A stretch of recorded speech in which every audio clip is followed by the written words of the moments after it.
Señor te bendiga, bienvenido a esta nueva edición de la Iglesia en Casa. Espero que puedas disfrutar de esta reunión, así como lo venimos haciendo semana tras semana. Así que voy a invitarte a que puedas preparar tu mente y tu corazón para alabar y exaltar el nombre de Jesús en este día. Amén.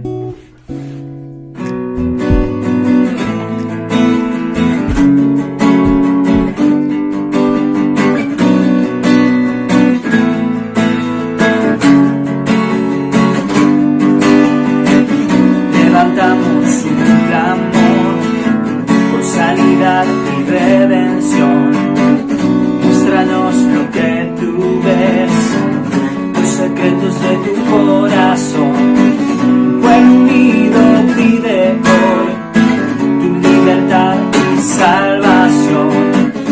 Ármanos con tu valor, lo que deseamos en tu corrupción.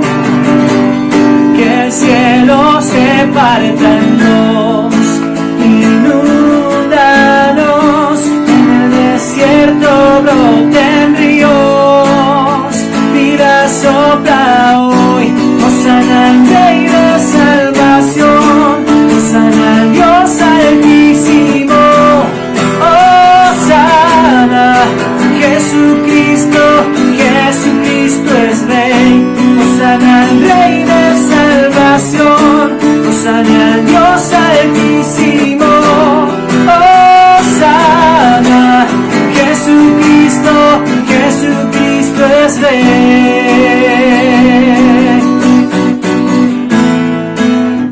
Levantamos un clamor por sanidad y redención. Muéstranos lo que tú ves, los secretos de tu corazón. Un pueblo unido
¿Quién se anima a decir que para Dios no hay nada imposible, no?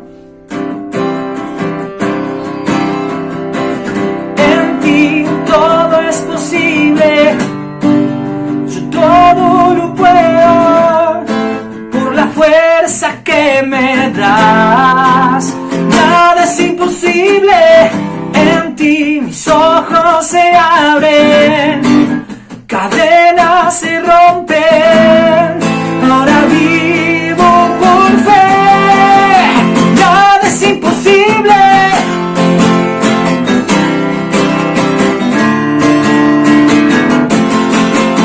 Oh, oh, oh, oh.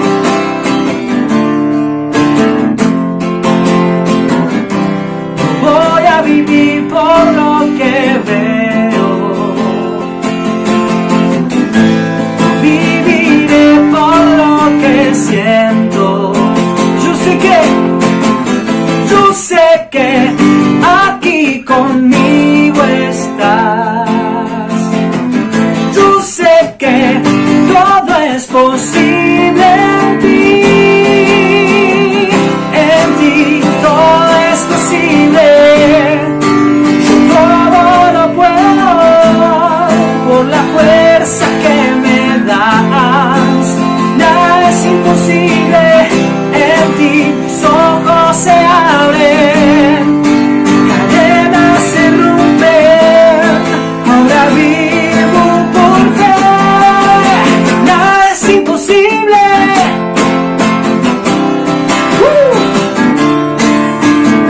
No hay nada imposible para vos, Señor. Oh, oh.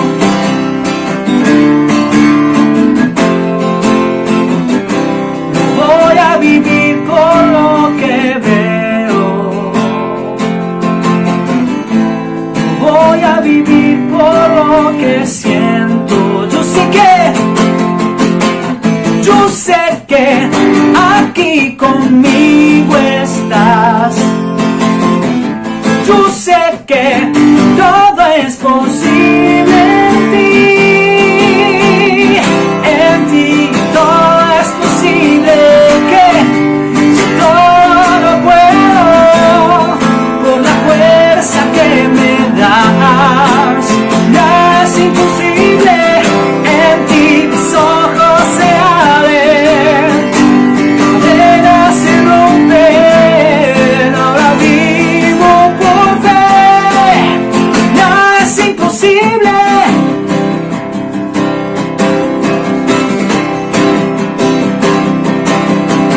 Oh, oh, oh, oh. Oh, oh, oh, oh. Oh, oh, oh, oh. Oh, oh, oh, oh. Creo en ti, creo en ti. Creo en ti, creo en ti, Jesús. Creo en ti, creo en ti. Creo en ti, creo en ti, Jesús. Creo en ti, creo en ti. Creo en ti, creo en ti, Jesús. Creo en ti, creo en ti. Creo en ti, creo en ti, Jesús. En ti todo es posible. Yo todo lo puedo por la fuerza que me das. Nada es imposible. En ti mis ojos se abren. Decido libre. Ahora vivo por fe. Nada es imposible. Creo en ti, creo en ti. Creo en ti, creo en ti, Jesús. Creo en ti, creo en ti. Creo en ti, creo en ti, Jesús.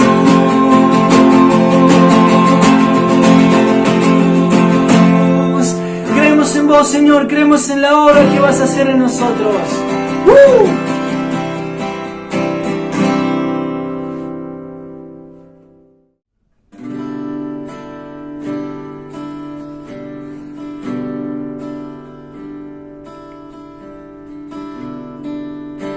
La atmósfera cambiando está. Tu espíritu Espíritu está aquí. Es evidente tu mover. Tu Espíritu está aquí. Llenas este lugar, derramando tu amor me envuelve.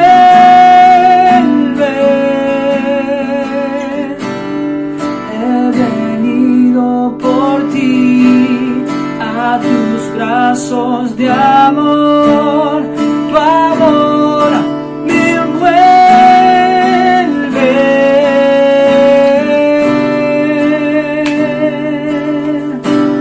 Preparamos nuestro corazón, Señor, para adorarte.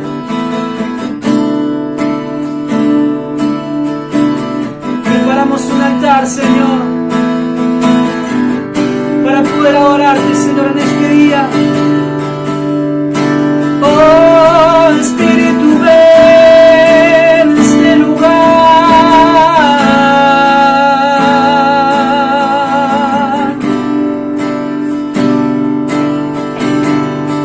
Queremos ser adoradores, Señor.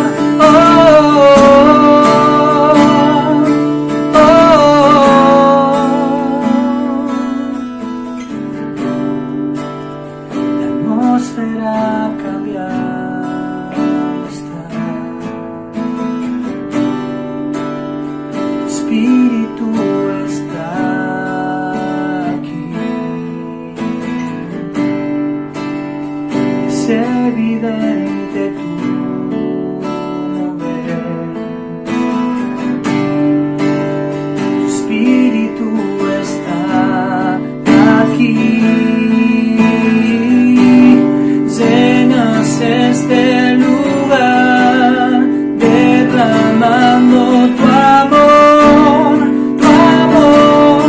me envuelve. He venido por ti a tus brazos de amor, tu amor me envuelve. Llenas este lugar, derramando tu amor me envuelve. He venido por ti a tus brazos de amor, tu amor me envuelve.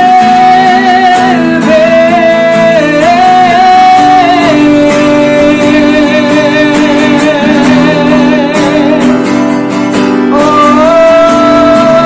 tu amor me envuelve. Oh,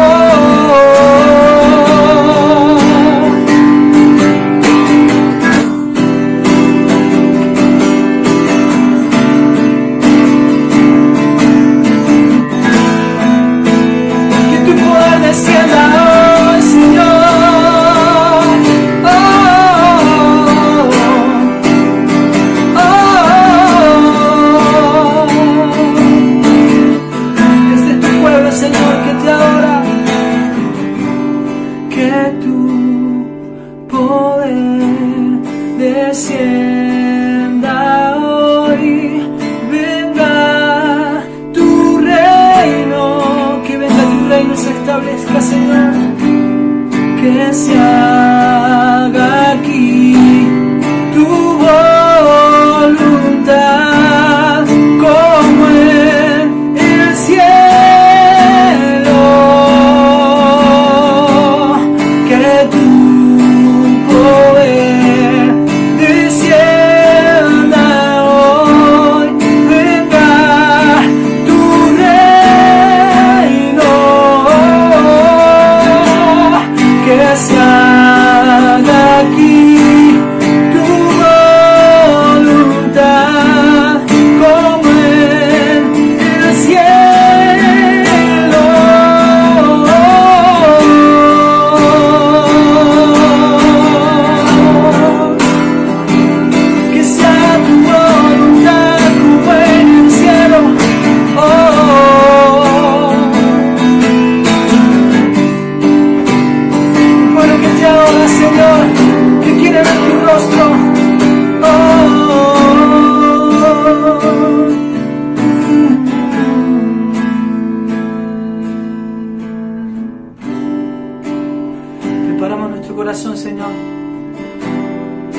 la comunión, Señor,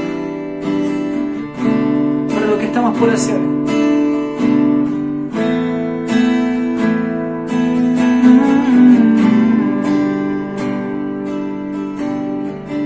Gracias te damos, Jesús, porque tu presencia está en este lugar.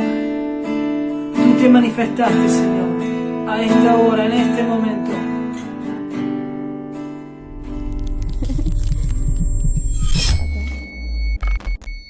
Buenos días, hermanos, hermanas, Dios les bendiga, ¿cómo están? Tanto tiempo.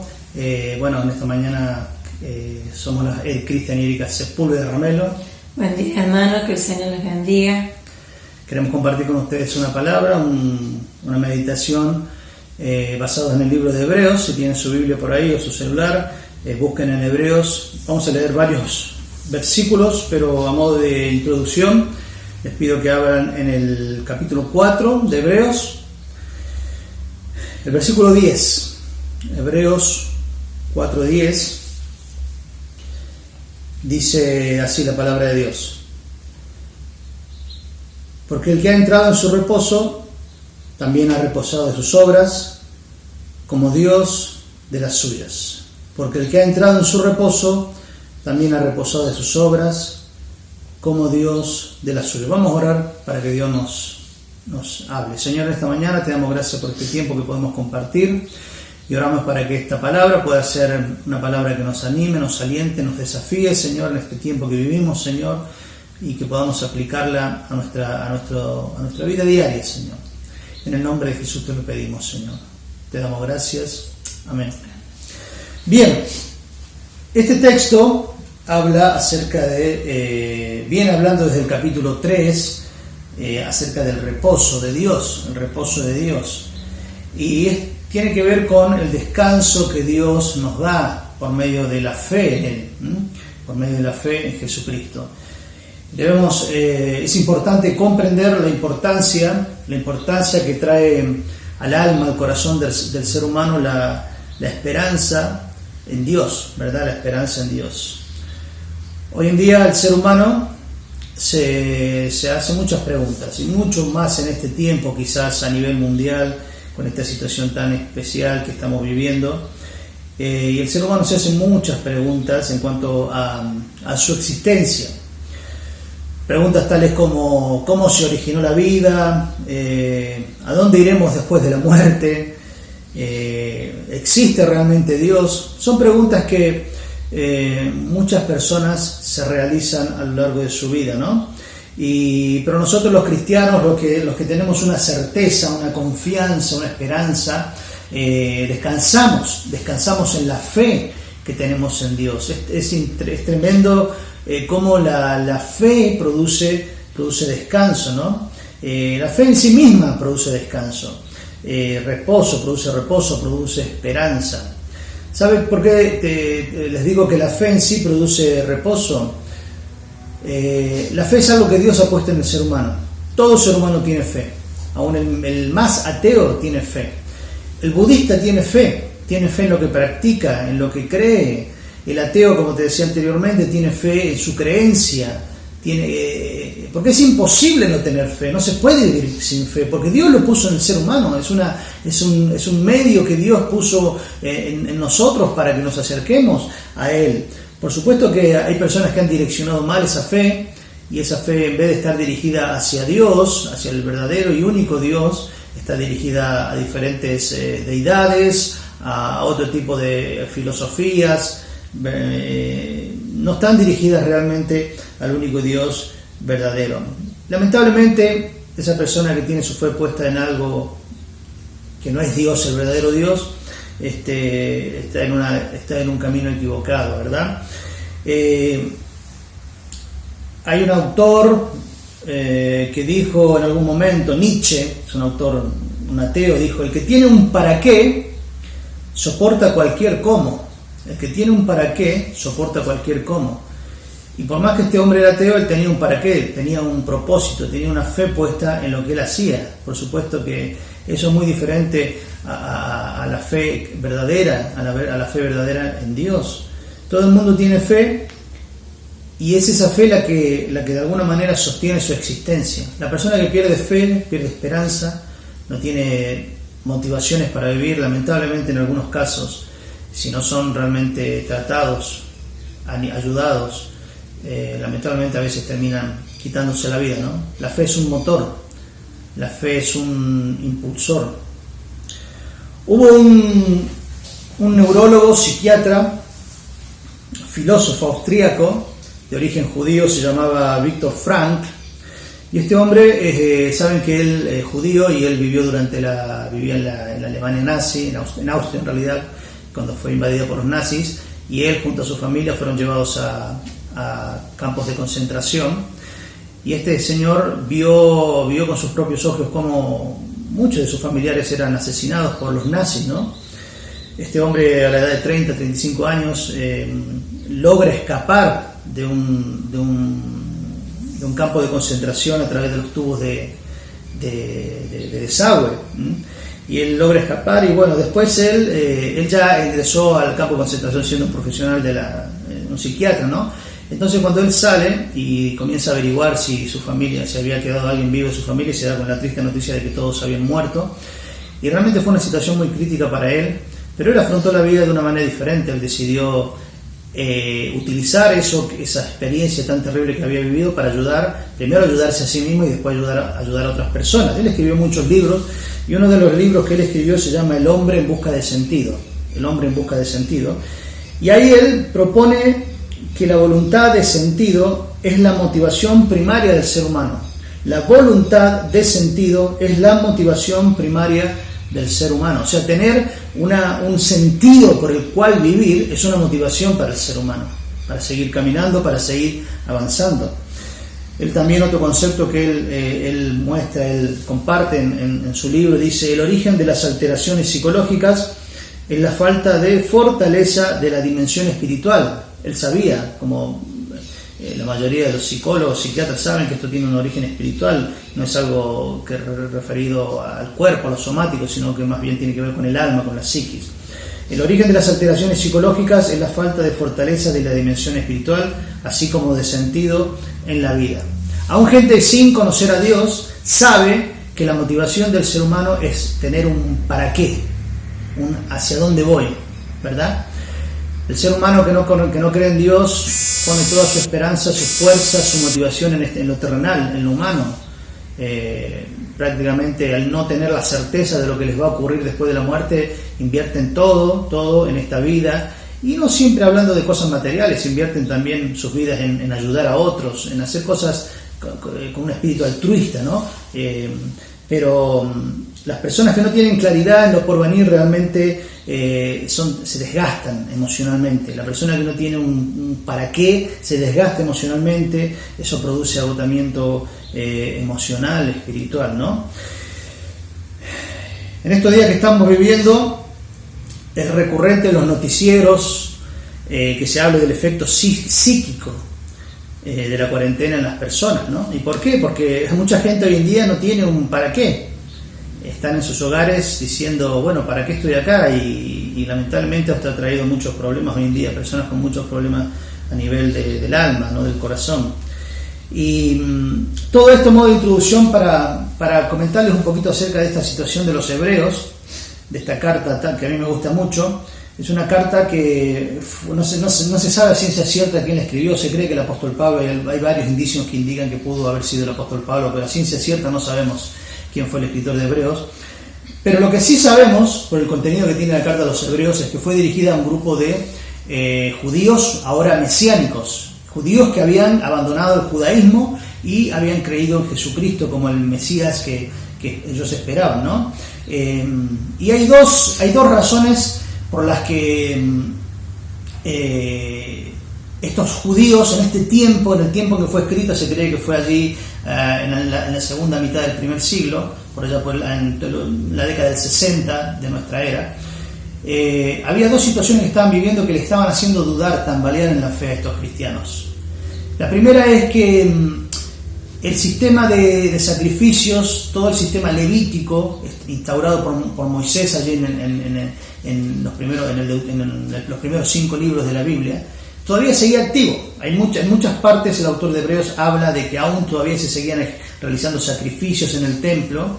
Y claro, imagínense personas que habían abandonado esa fe, ese sistema de religión, y todavía seguían tentados a volver hacia atrás. A veces les entraba la duda y querían volver nuevamente a ese sistema religioso del cual habían salido, ¿no? Pero había otra situación que también les, digamos, que agregaba motivaciones para volver al judaísmo, y era la persecución que había en ese tiempo. Aquí en Hebreos en alguna parte se habla de que había persecución. Entonces se cree que fue la primera persecución que se realizó contra los cristianos, que la realizó Nerón por allá por el año 63 después de Cristo.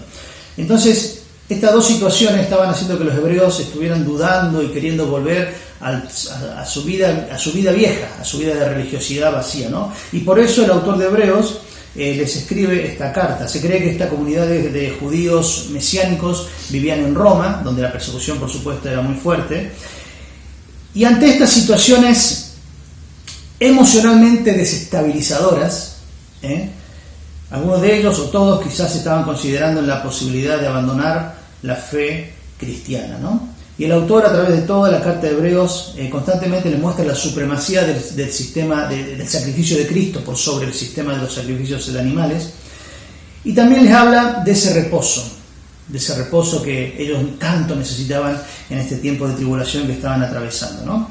Ahora vamos a ir a leer un poquito más acerca de Hebreos. En el capítulo 3, versículos 7 al 10, Hebreos 3, 7 al 10, dice: a causa de lo cual me disgusté contra esa generación y dije, siempre andan vagando en su corazón y no han conocido mis caminos. Por tanto, juré en mi ira, no entrarán en mi reposo. Bueno, me pasé un versículo. El versículo 10 dice: a causa de lo cual me disgusté contra esa generación y dije, siempre andan vagando en su corazón. Bueno, este texto hace referencia al éxodo judío, cuando realmente aquellos judíos que habían salido de Egipto no tenían realmente, no confiaban plenamente en Dios, y muchas veces Dios tuvo que demostrarles su poder para que ellos confiaran en Él, ¿no? Pero hay una palabrita allí en el versículo 10 que explica la situación de esos primeros judíos y quizás la situación de estos judíos a los cuales estaba dirigida la carta. Dice el versículo 10: a causa de lo cual me disgusté contra esa generación y dije, siempre andan vagando en su corazón, vagando en su corazón. Esa expresión nos habla de una inestabilidad en sus convicciones. En otras versiones de la Biblia esa palabra vagar se traduce como que sean descarriados, como que se desvían. Da la idea de una persona que no ha encontrado su camino, que no ha encontrado su posición en la vida. Es una persona que va y viene, es una persona que es inconstante, vagar en el corazón, ¿no?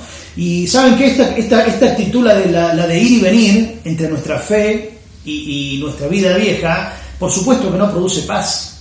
Es imposible que una persona que está con un pie en el Señor y un pie en su vieja vida pueda tener paz en su corazón. Es imposible, no se puede. Porque como decimos normalmente, no es ni chicha ni limonada. No se puede estar con un pie en el Señor y otro pie en las cosas que no son del Señor. Y eso no va a producir jamás va a producir paz, jamás va a producir reposo a nuestra vida. Si alguna vez le dijiste al Señor, Señor, yo te entrego mi vida, te entrego mi corazón, quiero decirte una cosa: tu vida pertenece a Dios, nuestras vidas pertenecen a Dios, y por lo tanto Él no nos va a dejar. Él no nos va a dejar allí que nos desviemos. Dios no te va a forzar, pero Él siempre va a estar allí tratando de llegar a vos para que no nos desviemos, porque le pertenecemos, ¿no? Saben que en mi caso particular puedo dar testimonio de esto. Yo conocí al Señor allí cuando tenía 10 años de edad, y después comencé a apartarme y andar en cosas que a Dios no le agradaba durante mi adolescencia, hasta que en un momento Dios, yo siempre cuando digo de esto, Dios me arrinconó estando yo en un recital de rock no cristiano allí en el club hindú, y en un momento escuchar, no digo que fue literalmente, pero escuchar muy fuerte la voz de Dios en ese lugar, en un contexto bastante bastante raro, que alguna vez, algunos quizás lo conocen, se lo he contado quizás a los jóvenes, pero escuchar la voz de Dios diciéndome que me seguía amando a pesar de lo que estaba haciendo, que Él me seguía amando. Y en ese momento, en ese lugar, yo no podía creer que Dios me estaba hablando en ese lugar de cosas que a Dios no le agradan, y Dios me estaba hablando. Y en ese momento fue cuando le dije al Señor: ok, Señor, ya está, no peleo más contra vos, te entrego mi corazón. O sea, ya se lo había entregado a los 10 años de edad, pero nuevamente, Señor, ok, me rindo, ¿no? Porque Dios no te va a dejar, no nos va a dejar, Él no nos va a... Le pertenecemos a Dios, somos pertenencia de Dios, y Él no nos va a dejar, Él no nos va a abandonar. Y cuando Dios ve que estamos por caminos que a Él no le agradan, que estamos vagando en nuestros corazones, Él siempre va a hacer algo, Él siempre nos va a llamar la atención, de alguna manera Él lo va a hacer. Puede ser a través de una palabra, puede ser a través de una persona, un evento, una circunstancia. Él siempre te va a llamar la atención, te va a buscar, porque Él nos ama. Dice el salmista David, en el Salmo 139, versículos 7 al 10, ¿a dónde me iré de tu espíritu y a dónde huiré de tu presencia? Si subiera a los cielos, allí estás tú, y si en el Seol hiciere mi estrado, allí tú estás. Si tomara las alas del alba y habitara en el extremo del mar, aún allí me guiará tu mano y me asirá tu diestra, ¿no? Vemos cómo Dios no va a dejar que nos escapemos, porque Él nos ama, y Él sabe que, por supuesto, y sabemos que la mejor decisión es realmente afirmar nuestro corazón en el Señor. Entonces, en esta mañana quiero decirte, afirma tu corazón en Dios, pon tu fe en Él, y eso te va a dar paz y descanso. Otro punto, versículos 12 de Hebreos 3, el versículo 12 dice: mirad, hermanos, Hebreos 3:12, mirad, hermanos, que no haya en ninguno de vosotros corazón malo de incredulidad para apartarse del Dios vivo. 3:12, mirad, hermanos, que no haya en ninguno de vosotros corazón malo de incredulidad para apartarse del Dios vivo. Y el versículo 19 también dice: y vemos que no pudieron entrar a causa de incredulidad. ¿Sabe qué? La incredulidad anula nuestra fe. La incredulidad es como un óxido que comienza a corromper la fe. La incredulidad no es algo repentino, no es algo que viene, no es de la noche a la mañana. La incredulidad comienza de a poco a operar, comienza a corromper de a poquito nuestra fe. Y si no la detectamos a tiempo, puede llegar a arruinar completamente nuestra fe. La incredulidad es un pecado, dice el versículo 13 y 14 de Hebreos 3. Hebreos 3, 13 y 14. Antes, exhortaos los unos a los otros cada día, entre tanto que se dice hoy, para que ninguno de vosotros se endurezca por el engaño del pecado. Y cuando dice por el engaño del pecado, está hablando de la incredulidad, por el engaño de este pecado. Porque somos hechos participantes de Cristo, con tal que retengamos firme hasta el fin nuestra confianza del principio. Cuando habla de confianza, habla de fe. La incredulidad, hermanos, es un pecado. Cuando entra la incredulidad, cuando entramos a dudar de Dios, de lo que Él está haciendo, sin darnos cuenta, estamos dándole lugar a un pecado. Debemos cortar de raíz ese pecado, ¿no? La incredulidad nos endurece a la voz de Dios, a sus promesas. Cuando la incredulidad, este pecado comienza a actuar, comienza a endurecernos a la voz de Dios, a sus promesas. Y justamente eso fue lo que les pasó a Adán y Eva en el principio. En Génesis, voy a ir a Génesis capítulo 3, que no pierda Hebreos, pero en Génesis capítulo 3,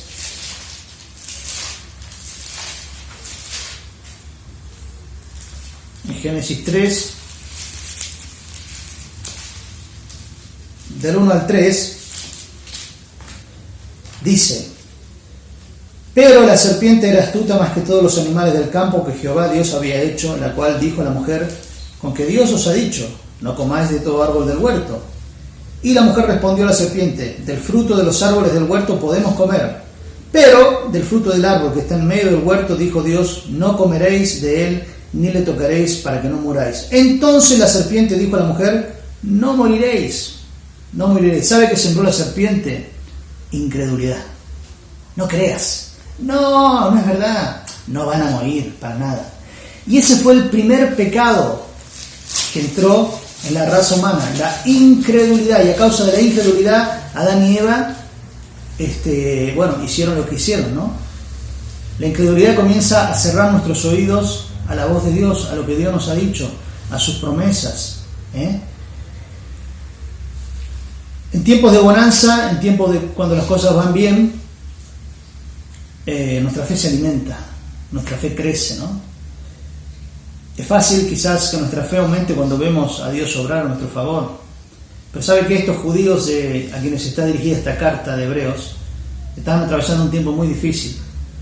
Había persecución, había también deseos de volver a la vieja vida, a la vida vieja de sacrificio, de religiosidad. Muchos de ellos quizás sufrían discriminación por parte de sus familiares. Hemos conocido a personas en esta situación en Etiopía, personas que prefieren no hablar mucho de su fe porque saben que van a ser echadas de su trabajo, o no les van a alquilar una casa, o sus familiares los van a discriminar. Entonces, por ahí uno entiende esta situación de esta gente de querer volver, porque estaban pasando un momento difícil. Y no sabemos hoy cómo estás viviendo esta cuarentena.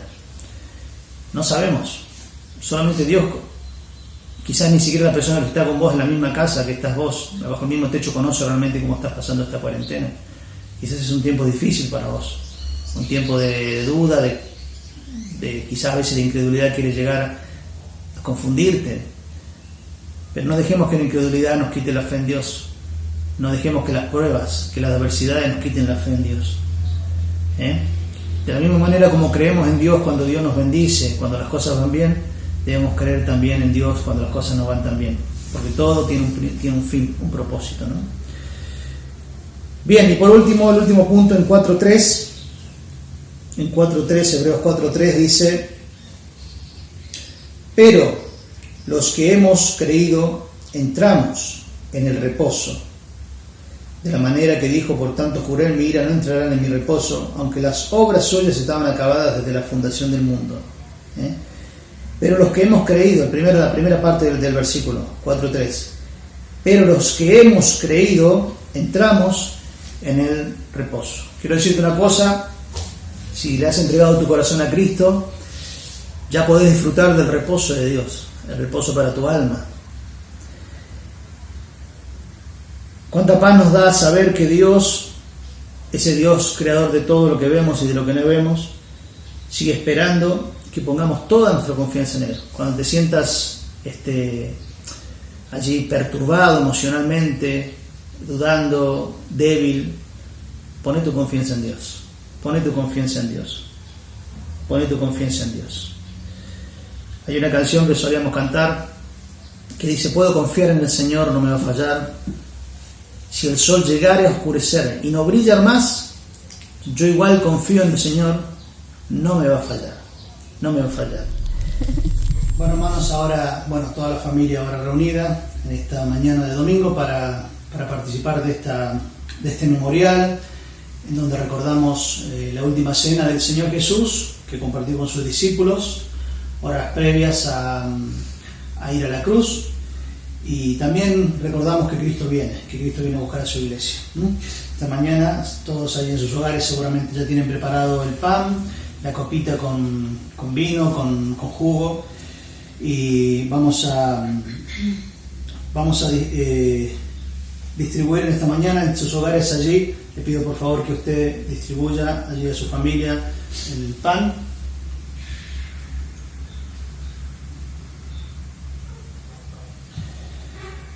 Dice la palabra del Señor en 1 Corintios, si usted quiere buscarlo, 1 Corintios 11, desde el versículo 23 en adelante, el apóstol Pablo, allí él nos comparte lo que él recibió del Señor, como dice, acerca de esta ceremonia, ¿no?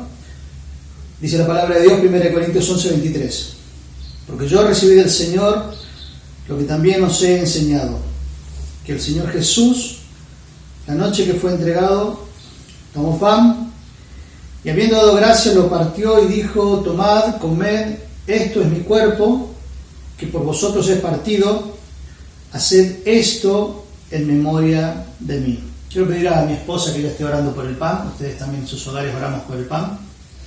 Te damos gracias, Señor, por esta oportunidad de conmemorar lo que tú has hecho, Señor, allí en la cruz, Señor. Sí, Señor. Tu cuerpo que fue partido, Señor, golpeado, maltratado, Señor, por amor a nosotros, Señor. No éramos dignos, Señor, pero tú lo hiciste por amor, para que nosotros tuviéramos salvación, Señor, a través de ti, Señor. Gracias por haber sido el sacrificio vivo, Señor, que hoy nos reconcilió con Dios, con nuestro Padre, Señor. Pedimos, Señor, que bendigas este pan que representa tu cuerpo que fue entregado por amor a nosotros, Señor. En el nombre de Jesús. Amén. Amén, Señor. Amén. Comamos el pan.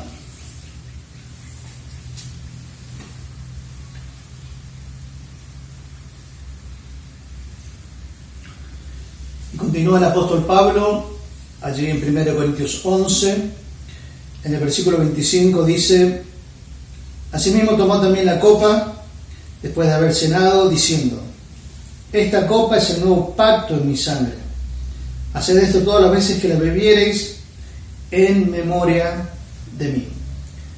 Vamos a orar por la copita.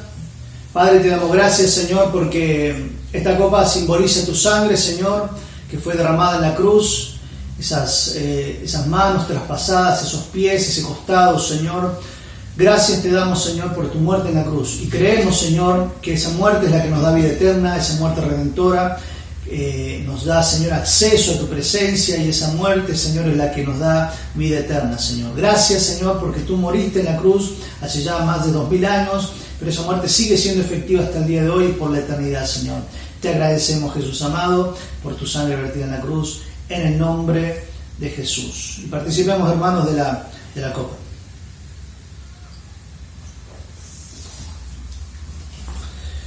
Y dice, concluye el apóstol Pablo diciendo en el versículo 26: así pues, todas las veces que comiereis este pan y bebiereis esta copa, la muerte del Señor anunciáis hasta que Él venga.